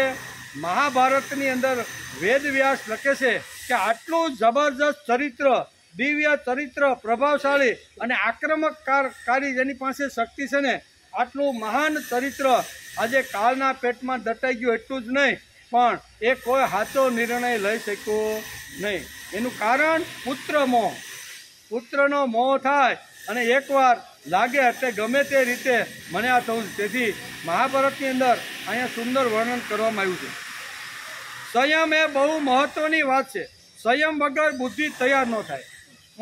સંયમ હોય તો માણસની બુદ્ધિ તૈયાર. ભણતા વિદ્યાર્થીઓને તેથી જ સંયમનું શિક્ષણ આપવામાં આવે છે. 25 વર્ષ સુધીનો બાળક થાય ત્યાં સુધી એને બ્રહ્મચારી કહેવામાં આવે છે. બધી જ શક્તિઓનું સંયમિત રીતે વાણી, વર્તન, વિચાર, ખાવું, પીવું, બોલવું જે કાંઈ છે ને એમાં સંયમનું શિક્ષણ જ એને 25 વર્ષનો વિદ્યાર્થી થાય ને ત્યાં સુધી એને સંયમનું શિક્ષણ આપવામાં આવતું હતું. બ્રહ્મચારી એટલે લગ્ન કરેલો એવો અર્થ નથી. બ્રહ્મચારી એટલે લગ્ન કરેલો એવો અર્થ નથી. લગ્ન કરીને માણસ બ્રહ્મચારી રહી શકે છે એમ શ્રીમદ ભગવદ્ ગીતા આપણે સમજાવે છે. લગ્ન કર્યા પછી સાંસારિક જીવન જીવ્યા પછી પણ માણસ બ્રહ્મચારી રહી શકે છે. લગ્ન ન કરેલા માણસો પણ બ્રહ્મચારી એટલે કે લગ્ન ન કરેલા માણસો પણ બ્રહ્મચારી હોતા નથી. બ્રહ્મચર્યનો અર્થ લગ્ન ન કરવા એવો નથી. કોઈ પણ શાસ્ત્રમાં આવી વાત ક્યાંય નથી. વેદ ખોલીએ, ઉપનિષદ ખોલીએ, બ્રહ્મસૂત્રોનો અભ્યાસ કરીએ, મહાભારત કે રામાયણ ખોલીએ તો એમાં કોઈ જગ્યાએ જે બ્રહ્મચારી એટલે જે શું કહેવાય ઘર છોડી અને ભગવા વસ્ત્ર છોડીને જંગલમાં અથવા ગામડે જે ફરે છે ને એને બ્રહ્મચારી એના માટે શબ્દ વાપરો નથી. બ્રહ્મ વેદા બહુ સરસ. વેદની અંદર આ એક સૂત્ર વેદવ્યાસે લખ્યું છે કે બ્રહ્મ વેદા. બ્રહ્મ એટલે વેદ, બ્રહ્મ એટલે જ્ઞાન, જ્ઞાન બ્રહ્મમ. તો વેદ એ બ્રહ્મ છે. બ્રહ્મ વેદા એટલે કે વેદના અધ્યયનનું અભ્યાસનું જે વ્રત લે છે ને તેને બ્રહ્મચારી કહેવામાં. વેદનો અભ્યાસ, ઉપનિષદનો અભ્યાસ, ગીતાનો અભ્યાસ, મહાભારત કે રામાયણનો અભ્યાસ કરવાનું જેને વ્રત લીધું છે કે મારી જિંદગી પૂરી થાય ને ત્યાં સુધી આ મહાન ગ્રંથોનો મારે અભ્યાસ કરી લેવો છે એવું જેણે વ્રત લીધું છે એના માટે શાસ્ત્રકારોએ બ્રહ્મચારી શબ્દ ઉતાર્યો છે. એટલે કે બ્રહ્મચારી શબ્દ મારે વેદા અભ્યાસ કરવો છે, ઉપનિષદ, ગીતા, મહાભારતનો અભ્યાસ કરવો છે, આ મારું વ્રત છે. તેથી બ્રહ્મ વેદા, બ્રહ્મ એ વેદ છે એના અભ્યાસ માટે લીધેલું જે વ્રત છે તેનું આચરણ જે કરે છે તે બ્રહ્મવાદી અને બ્રહ્મચારી કહેવામાં આવે છે. મોટા મોટા મહાન જે આપણા જે ગ્રંથો છે એ ગ્રંથોનો અભ્યાસ કરવા માટે જેણે વ્રત લીધું છે અને એ પ્રમાણે જો આચરણ કરી અને અભ્યાસ કરવાનો જો પ્રયત્ન કરે તો એના માટે શાસ્ત્રકારોએ બ્રહ્મચારી શબ્દ વાપર્યો છે. બ્રહ્મચર્ય એટલે તત ચરતી પાલન કરે તે બ્રહ્મચારી. પરિણામ પછી જો ગીતાનો અભ્યાસ કરતો હશે તો એના માટે શાસ્ત્રકારોએ બ્રહ્મચારી શબ્દ વાપર્યો. ગૃહસ્થાશ્રમ માંડ્યો છે, સંસાર માંડ્યો છે અને વ્રત લીધું છે કે જીવન પૂરું થાય ત્યાં સુધીમાં મારે મહાન ગ્રંથોનો બધાનો અભ્યાસ કરવો છે. આવું જેણે વ્રત લઈ અને જીવન જીવવાનો જે લોકો પ્રયત્ન કરે છે તેના માટે વેદે, હું કહેતો નથી વેદ કે છે, વેદાહા બ્રહ્મ એટલે એના માટે વેદે અહીંયા બ્રહ્મચારીને પરણવા કે ન પરણવા સાથે કોઈ સંબંધ જ નથી. બ્રહ્મચારીને પરણવા કે ન પરણવા સાથે કોઈ સંબંધ નથી. પણ આપણે આવું કરી નાખ્યું છે. ન પરણે તે બ્રહ્મચારી નહીં પણ એને વાંઢો કહેવાય. શું કહેવાય? ન પરણે તે બ્રહ્મચારી નહીં પણ ન પરણ્યો હોય, ઘર છોડીને ભાગી ગયો હોય એને વાંઢો કહેવામાં આવે છે. બ્રહ્મચારીનો સ્પષ્ટ શબ્દ શાસ્ત્રકારોએ આપણે સમજાવ્યો છે. બ્રહ્મ એટલે વેદ, બ્રહ્મ એટલે વિચાર, બ્રહ્મ એટલે ભગવાન. ભગવાનના વિચારો લઈ વેદ, ઉપનિષદ, ગીતાના સત્ય સિદ્ધાંતો માથે લઈ ઘર ઝૂંપડી જે ફરવાનો પ્રયત્ન કરે છે ને એને બ્રહ્મચારી કહેવામાં આવે છે. ઘર છોડી દીધું, ભગવા વસ્ત્ર પહેરી લીધા એટલે બ્રહ્મચારી નહીં, એને વાંઢો કહેવામાં આવે છે. લગ્ન નથી કર્યા એટલે વાંઢો છે, પણ વેદોનો જો અભ્યાસ એ માણસ જો કરતો હોય તો એને પણ બ્રહ્મચારી કહેવામાં આવે છે. પણ ભગવા વસ્ત્ર પહેરીને આવા વેદ, ઉપનિષદ, ગીતાના સત્ય સિદ્ધાંતોનો જે અભ્યાસ નથી કરતો ને એને વાંઢો કહેવામાં આવે છે. કેવો છે? વાંઢો. એમ આ વાંઢો છે કારણ કે તે વેદાધ્યાન કરતો, વેદ નથી ભણતો. એ વાત પોતાનું સંસ્થા હારામાં હારી રીતે હાલે, તેથી એને જે સારું લાગે ને એટલું સમાજને પીરસે રાખે. આ વાંઢો છે કારણ કે તે વેદાધ્યાસન કરતો નથી અને વાંચતો હોય તો ભણીને પરણીને ગૃહસ્થાશ્રમ માણીને પણ બ્રહ્મચારી રહી શકે. વેદનો ઘેરે અથવા સમૂહમાં કોઈ જગ્યાએ વેદ, ઉપનિષદ, ગીતા, મહાભારત, રામાયણ જેવા તાત્વિક અને વ્યવહારિક જે ગ્રંથો છે એનો સંપૂર્ણ રીતે અભ્યાસ કરવાનું જેણે જેણે વ્રત લીધું છે ને એ બધા માટે વેદોએ બ્રહ્મચારી શબ્દ વાપર્યો છે. એટલે કે બ્રહ્મચર્યમાં લગ્ન ન કરવા એ વાત કોઈ જગ્યાએ કોઈ શાસ્ત્રમાં લખી નથી, પણ પાછળથી કોઈએ ઘુસાડી દીધી છે. પાછળથી કોઈ શાસ્ત્રમાં આવું લખ્યું નથી, પાછળથી આ ઘુસાડી. શાસ્ત્રોમાં ક્યાંય એનો ઉલ્લેખ આપણે જોવા મળતો નથી. સીધી વ્યાખ્યા શાસ્ત્રમાં વેદમાં લખી છે કે બ્રહ્મ વેદાહ, જીવનના છેલ્લા શ્વાસ સુધી જે વેદો, ઉપનિષદ, ગીતા, મહાભારત, રામાયણ, ભાગવતનો અભ્યાસ કરતો હોય છે તેને બ્રહ્મચારી કહેવામાં. છેલ્લા શ્વાસ સુધી જે આ વ્રત લઈને જે ફરે છે એને બ્રહ્મચારી કહેવામાં આવે. કારણ કે માણસ યુક્ત છે, અયુક્ત નથી. પહેલો શબ્દ શ્રીમદ ભગવદ્ ગીતાના અહીંયા 66મા શ્લોકમાં ભગવાને વાપર્યો છે અયુક્ત. એની સામે યુક્ત જે જોડાયેલો નથી ને તેની બુદ્ધિ સારા નિર્ણયો લઈ શકતી નથી. કોની સાથે? તો કે ભગવાનની સાથે, બ્રહ્મની સાથે જે જોડાયેલો નથી એની બુદ્ધિ સારા નિર્ણયો લઈ શકતી નથી. જેની બુદ્ધિ ભગવાન સાથે, બ્રહ્મ સાથે, વેદ સાથે, આવા મહાન શાસ્ત્ર સાથે જોડી એની જ બુદ્ધિ સારા નિર્ણયો લઈ શકે છે. એમ આ શ્લોકની અંદર કહે છે કે રામાયણ, ભાગવતનો અભ્યાસ કરતો હોય તે બ્રહ્મચારી. કારણ કે માણસ યુક્ત છે, અયુક્ત નથી. વેદ ભગવાન એટલે કે વેદ ભગવાન બ્રહ્મ સાથે જોડાય છે તેને બ્રહ્મચારી કહેવામાં આવે છે. યુક્ત એટલે સંયમી. સંયમથી જ બુદ્ધિ કહેવાય છે. ચાપલ્ય જુદું અને બુદ્ધિ કુશળતા એ પણ જુદી. ચાપલ્ય કરી જુદું. જે સંયમી નથી તે માણસની બુદ્ધિ સ્થિર ન રહે. કામના બુદ્ધિમાં નિર્માણ થાય છે. બુદ્ધિને કામના અસ્વસ્થ કરી નાખે છે. જેવી રીતે દ્રોણાચાર્યને બુદ્ધિએ અસ્વસ્થ કરી નાખ્યા. એક સામાન્ય દૂધના લોટા માટે આવી એક મહાન જે શક્તિ હતી, દિવ્ય શક્તિ હતી, તેજસ્વી શક્તિ હતી ને એનું અધપતન કેવી રીતનું થયું? તો કે થોડો ઘણો સંયમ પણ કેળવી શક્યા નહીં. એટલે કે સંયમ થયા માગવા માટે દ્રુપદ પાસે ગયા. નહીં માગનારો માણસ જેને કહ્યું એટલે કે કહેલું કે જરૂર પડે ત્યારે આવજે, તું મને આવજે, હું તને મારું અડધું રાજ્ય આપી દઈશ. દ્રુપદ મિત્ર સાથે ભણતા હતા, છૂટા પડ્યા. દ્રુપદે કીધેલું કે તું બ્રાહ્મણ છે અને અયાચક વ્રત રાખીને ફરે છે, તેથી ક્યારેક તો તું અગવડમાં આવવાનો ને.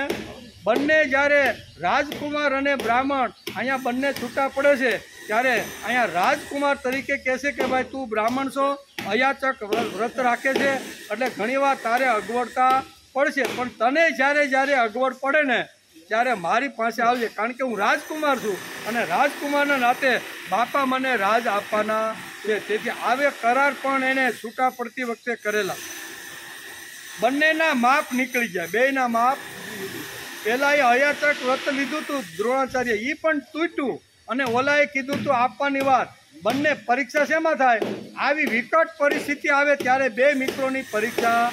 સુખમાં તો કાંઈ વાંધો નહીં, આપણા ખિસ્સામાં રૂપિયા હોય ને ત્યાં સુધી તો હજારો લોકો આપણા મિત્ર બનવા માટે આવે છે, પણ જ્યારે અગવડમાં આવે અને કીધેલું વચન પાળે છે કે નહીં એ જ્યારે અનુભવ ત્યારે ખબર પડે કે બંનેના માપ અહીંયા નીકળી ગયા. તેથી આવી સ્થિતિ ભગવાન લાવે. માણસ પરખાઈ જાય ક્યારે? કે આવી કસોટી થાય અને એ પરીક્ષામાંથી પાસ થાય છે. હું તારો મિત્ર છું, દ્રુપદ કહે હોય જ નહીં. હું રાજા અને તું એક બ્રાહ્મણ, દોસ્તી કેવી રીતે હોઈ શકે? સરકારની દોસ્તી હોય. આવું ઘણું બધું એને સંભળાવે છે. અપમાન થયું શા માટે? કે માંગવા ગયો તેથી. માંગવા જાય ને કોઈ પણ માણસ એટલે અપમાન થાય જ. માંગવા ગયો તેથી. માગવું અને મરવું બંને સરખા છે એમ આ કે સ્વમાન ઢાળવાનો માણસે પ્રયત્ન કરવો જોઈએ. એટલે કે વેરવૃત્તિ જાગી. પાંડવો કૌરવને કૃપાચાર્ય ભણાવતા હતા, પણ તે અમુક લિમિટમાં જ ભણાવી શકે. તેથી પિતામહ ભીષ્મએ અહીંયા દ્રોણાચાર્યને અહીંયા કુલપતિ બનાવી દીધા એમ છે. બનાવી દીધા, પ્રિન્સિપાલ બની ગયા. ખાવા પીવા રહેવાની પુષ્કળ સગવડ ભીષ્મે આપી. એટલે કે નાસ્તી બુદ્ધિયુક્ત મન બુદ્ધિને દ્રોણાચાર્ય જીતી શક્યા નથી એમ. જરાક સંયમમાં ખોયો, થોડા આસક્તમાં ફસાયા તો રાજમુકુટ ધારીને માટી મૂલા સમજવાનો માણસ આજે મટી ગયો અને રાજમુકુટવાળાના પગમાં પડી ગયો. જેના પડતા હતા રાજા મહારાજા એની ઝૂંપડીમાં આવતા હતા ને, જ્યારે ભણાવતા હતા ત્યારે મુગુટ ઉતારીને એના આશ્રમમાં પ્રવેશ કરતા હતા. રાજાના મુગુટો પણ દ્રોણાચાર્યના તપોવનની અંદર જ્યારે આવતા હતા ત્યારે રાજાઓના મુગુટ પણ ઉતરી જતા હતા. આજે રાજાના મુગુટની અંદર દ્રોણાચાર્ય નમન કરવા આટલો ફરક થયો, આ બહુ લાંબો ફરક નથી. શા માટે? તો કે મન અને ઇન્દ્રિય ઉપર સંયમ ન રાખ્યો. તેથી થોડો ઘણો સંયમ હોત તો કે આખું જીવન જોઈને ગીતામાં કૃષ્ણે લીધેલા નિર્ણયો છે. આ નિર્ણય કોને લીધા છે? કૃષ્ણે. આખું જીવન જોઈને ગીતામાં કૃષ્ણ ભગવાને લીધેલા નિર્ણય છે.